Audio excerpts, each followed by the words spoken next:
राज्यको चौथो अङ्ग प्रेस जगत, मिडिया जगत, आम सञ्चार यो सबै राज्यको चौथो अङ्ग। अब स्वाभाविक रूपमा जिम्मेवारीको हिसाबले, भूमिकाको हिसाबले अब तपाईहरुसँगै यस बारेमा व्याख्या गरिराख्नु त कुनै जरुरी विषय पनि भएन। मेरो यति कुरा मात्र, राज्य अब लिभिङ स्टेट भित्र अब धेरै कुरा छ, भूगोल छ, सबथोक छ। तर लिभिङ स्टेटमा गइपुग्दाखेरि जनता नै हो लिभिङ स्टेट।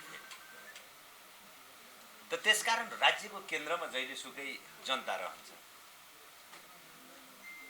र त्यो जनताप्रतिको जवाफदेहिता, जनताप्रतिको उत्तरदायित्व, जनताप्रतिको चाहिँ जिम्मेदारी राज्यको हरेक अङ्गहरूको लागि सबैभन्दा महत्त्वपूर्ण शर्त हो, सबैभन्दा महत्त्वपूर्ण विषयवस्तु हो। किनकि लिभिङ स्टेट भनेको चाहिँ पिपलको, जनता हो। त कहिलेकाहीँ राज्यको दायित्व, राज्यप्रतिका दायित्वको कुराहरू गर्दाखेरि अरू विषयहरू पनि हुन्छन्, तर फेरि यति मात्र पूर्ण छैन। राज्य हुनको लागि त्यहाँ भूगोल छ, सीमा छ, सबथोक छ। अब त्यसप्रतिको चाहिँ जवाफदेहिता र जिम्मेदारी त हुने नै भइहाल्यो।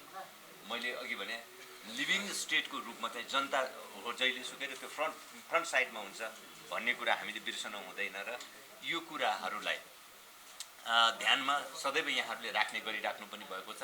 मेरो राख्नुपर्छ भन्ने मेरो विनम्रतापूर्वक यहाँहरूसँग मैले यति कुरा पनि राख्न चाहेँ। अब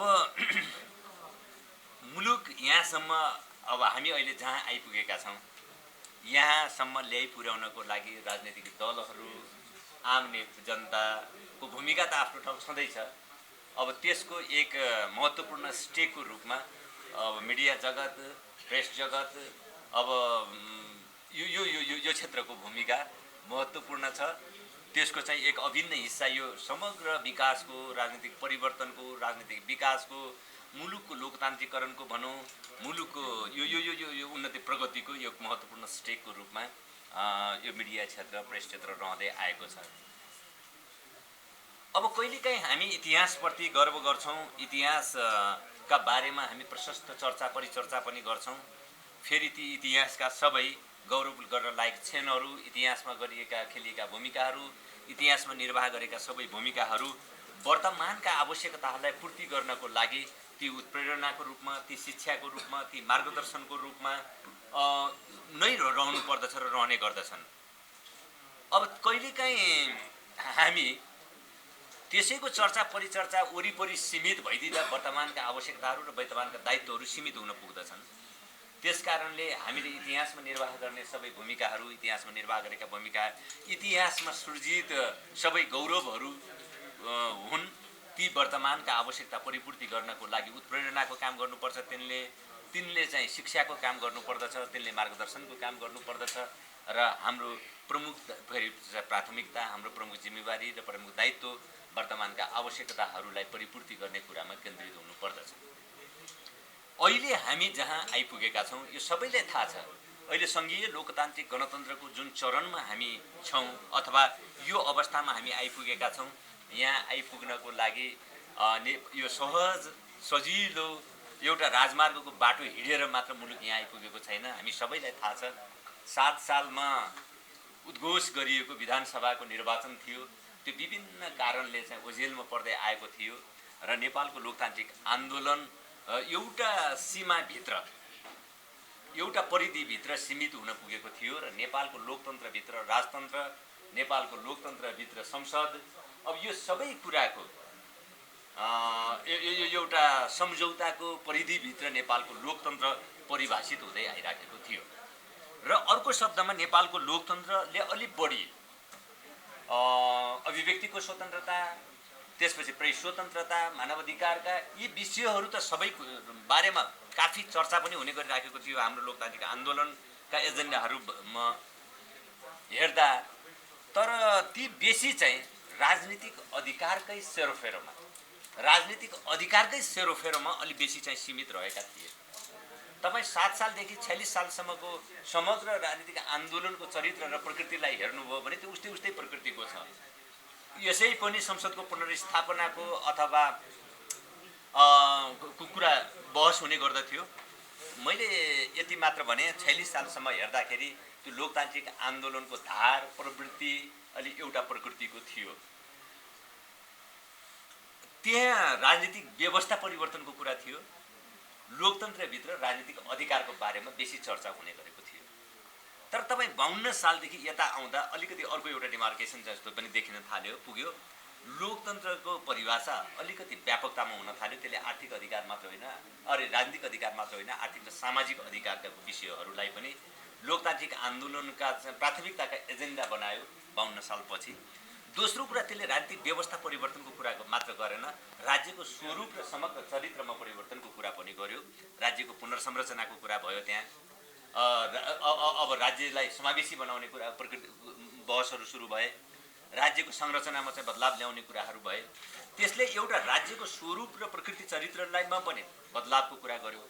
दोस्रो कुरा, नागरिक अधिकारको विषयमा चर्चा गर्दा राजनीतिक अधिकारमा मात्र होइन, त्यसको आर्थिक र सामाजिक अधिकारको विषयलाई पनि अब आन्दोलनका प्रमुख एजेन्डाहरू बनाउने काम गर्यो 52 सालदेखि पछि। ल ठिक छ, जनयुद्ध अब को प्रक्रियाबाट यी एजेन्डाहरू आम जनताका एजेन्डा बन्न पुगे र आम जनताको बिचमा स्थापित हुन पुगे। तपाईको जनयुद्ध अब शब्द के हो, यो बहसका आफ्नो ठाउँमा कुरा छँदैछन्। एउटा सच्चाइ के हो त भन्दाखेरि माओवादीको नेतृत्वमा सञ्चालन भएको जो सशस्त्र आन्दोलन थियो, एक दिन सबैलाई सजिलो हुनुको लागि सशस्त्र आन्दोलनै मात्र भन्ने हो भने पनि त्यो सशस्त्र आन्दोलनमा सहर बजारमा मात्र होइन, गाउँ बस्तीका सम्मका सबै किसान, मजदुरहरू, उपेक्षित, उत्पीडित वर्ग, जाति, क्षेत्र, समुदायको सहभागिता यति व्यापकतामा नेपालको राजनीतिक आन्दोलनको इतिहासमा कहीँ पनि पाइँदैन।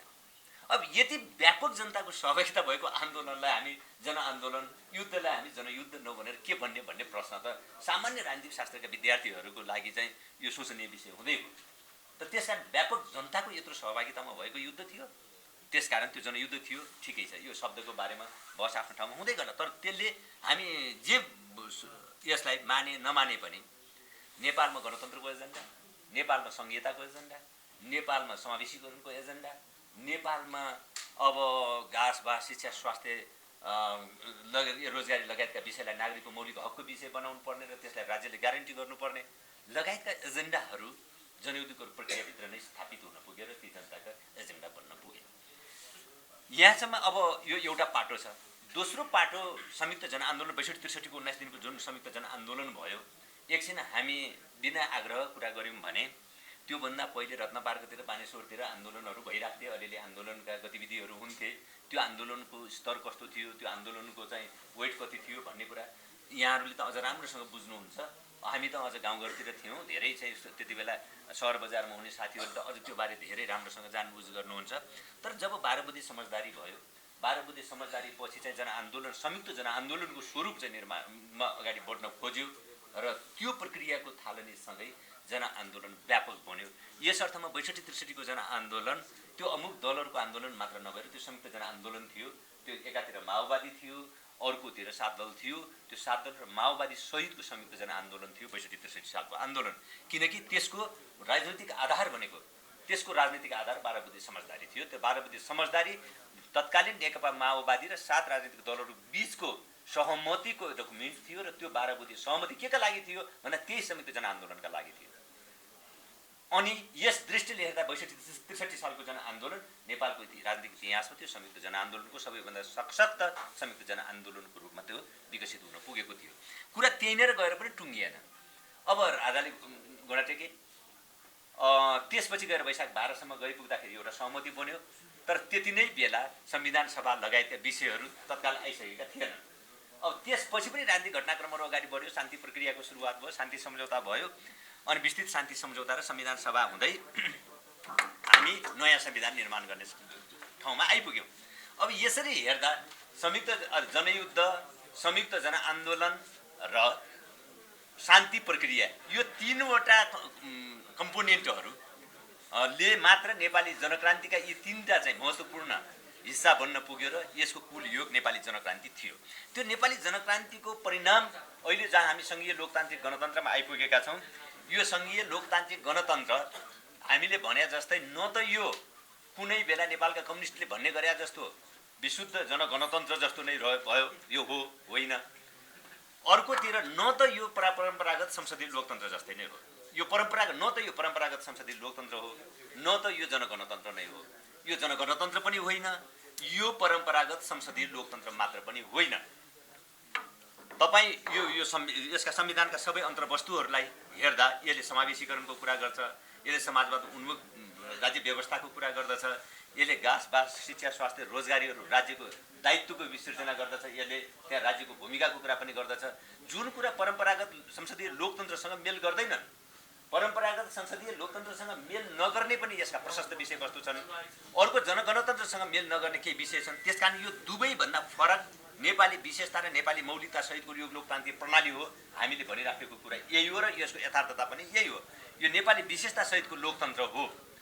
अब त्यसो भए हुनाले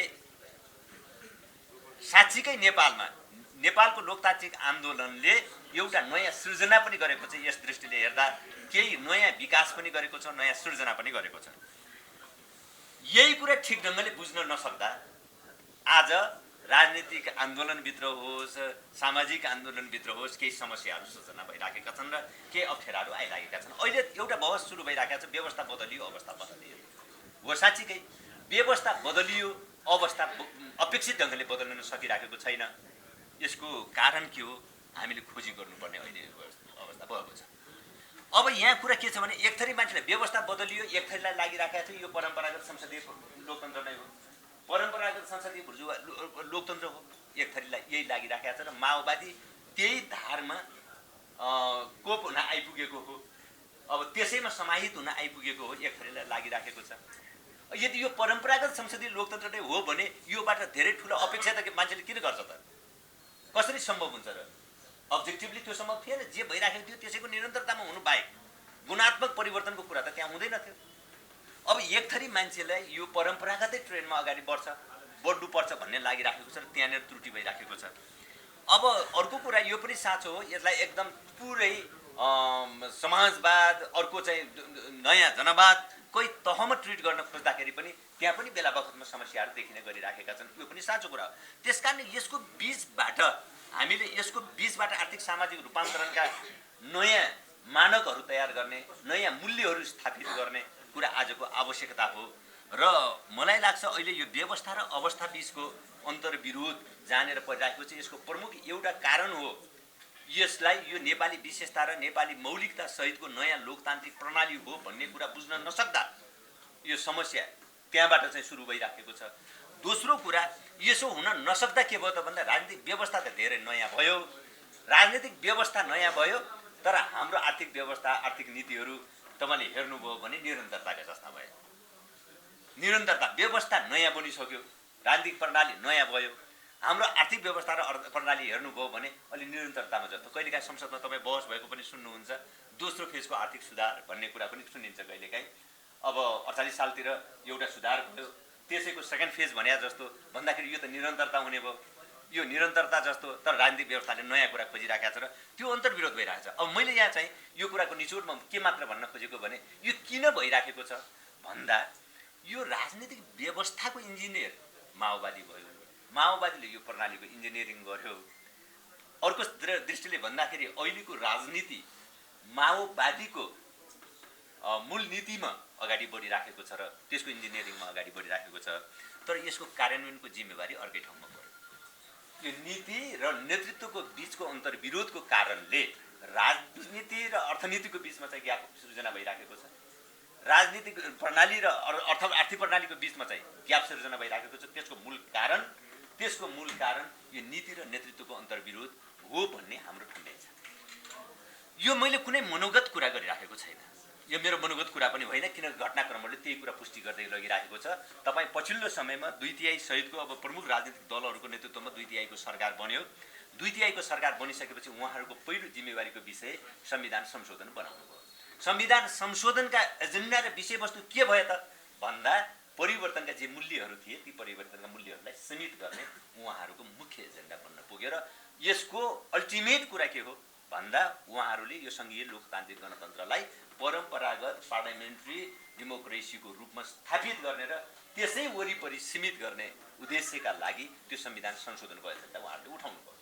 अब त्यो उहाँहरूले उठाएका संविधान संशोधनका एजेन्डाले यसको मौलिकपन जे हो, यसको परिवर्तित मूल्य जे हो, त्यसलाई चाहिँ समाप्त गर्ने र यसका समग्र लोकतान्त्रिक यसको प्रगतिशील व्यवस्थाको प्रगतिशील चरित्र छ त्यसलाई लिमिटेड गर्ने र पुरानै अवस्थामा फर्काउने कुरा उहाँहरू त्यो भूमिकामा देखिनुभयो।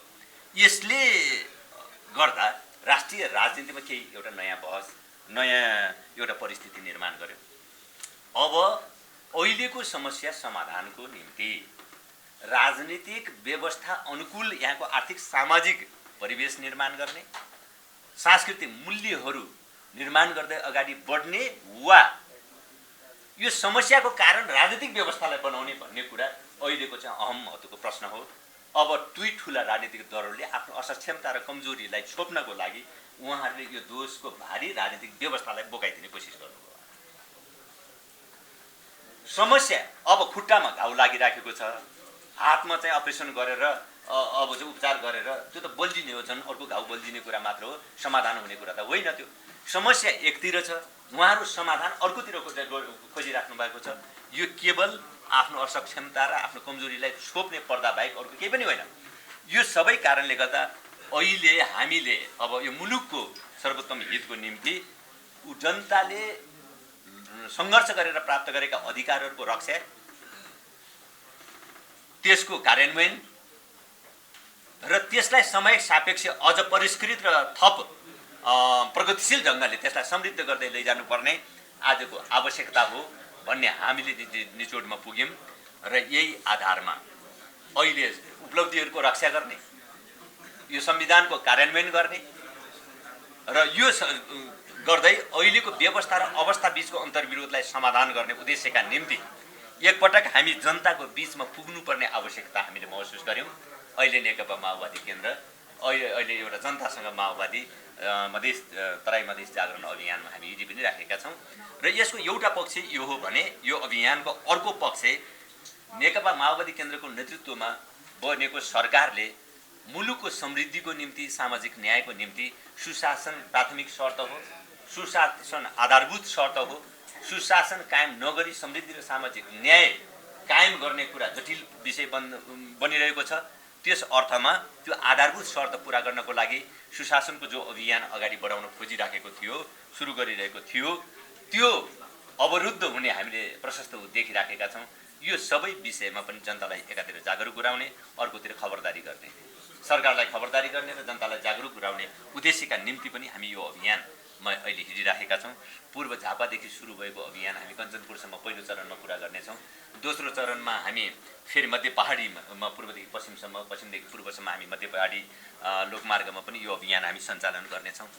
व्यापक जनताले अब यो मुलुकमा जनताले लडेर प्राप्त गरेका अधिकारको रक्षा गर्नको लागि, संविधानले व्यवस्था गरेका जनअधिकारका कुराहरूलाई कार्यान्वयनमा लैजानको लागि, मुलुकमा सुशासन, सामाजिक न्याय र स्थिरताको कायम गर्नको लागि अझ अलिकति अगाडि बढेर भन्दा नेपालको लोकतान्त्रिक आन्दोलनलाई पूर्णता दिने, नेपालको समाजवादी आन्दोलनको बलियो जग निर्माण गर्ने र आधार निर्माण गर्ने, नेपालको राष्ट्रिय स्वाभिमान र स्वाधीनताको यो अभियान र जनआकाङ्क्षालाई मूर्त रूप दिने, यो सबै उद्देश्यको निम्ति नेकपा माओवादी केन्द्र राष्ट्रिय राजनीतिको नेतृत्वदायी भूमिकामा पुग्नुपर्ने कुराको आवश्यकता अहिले आम जनताले महसुस गर्दै गइराखेको छ।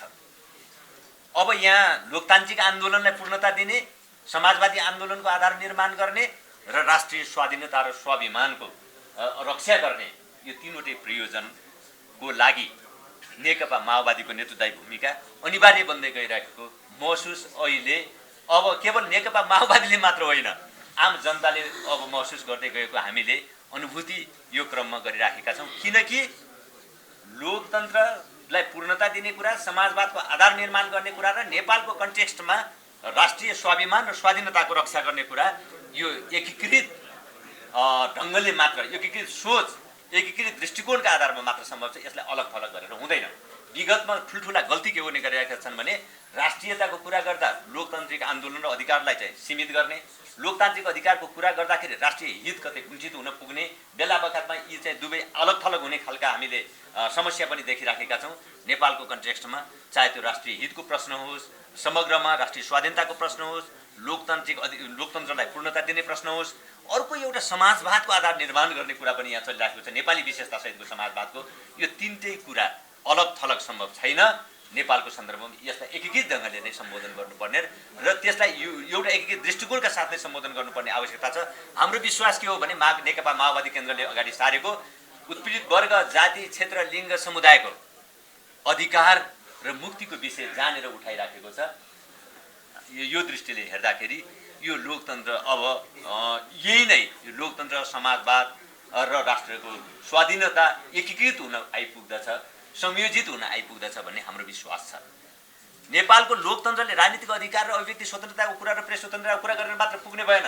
नेपालको सन्दर्भमा लोकतन्त्र भनेको गाउँमा बसेका किसानहरू, उत्पीडित वर्गहरूको, उत्पीडित जाति, क्षेत्र, कर्णालीका जनताको अधिकारको ग्यारेन्टी नगरिकन नेपालमा लोकतन्त्र प्राप्त भयो भनेर अनुभूति गर्ने त्यो परिस्थिति बनि सक्दैन। त्यसकारणले त्यो लोकतन्त्रको प्रश्न होस्, अब समाजवाद, उत्पीडित जनताका अधिकारहरू जब हामी समाधान गर्छौँ, राजनीतिक अधिकार मात्र होइन आर्थिक सामाजिक अधिकारको ग्यारेन्टी गर्ने समेत कुरा गर्छौँ भने नेपाली विशेषताको समाजवाद त्यतै कतै भेट्न सकिन्छ। त्यसैले नेपालको कन्टेक्स्टमा नेपाली विशेषताको समाजवाद, लोकतन्त्रलाई पूर्णता दिने कुरा र राष्ट्रको स्वाधीनता र स्वाभिमानको रक्षा गर्ने कुरा यी अलग थलग हुँदैनन्, यहीँनिर आएर संयोजित हुन पुग्छन्, यहीँनिर आएर एकीकृत हुन पुग्दछन्।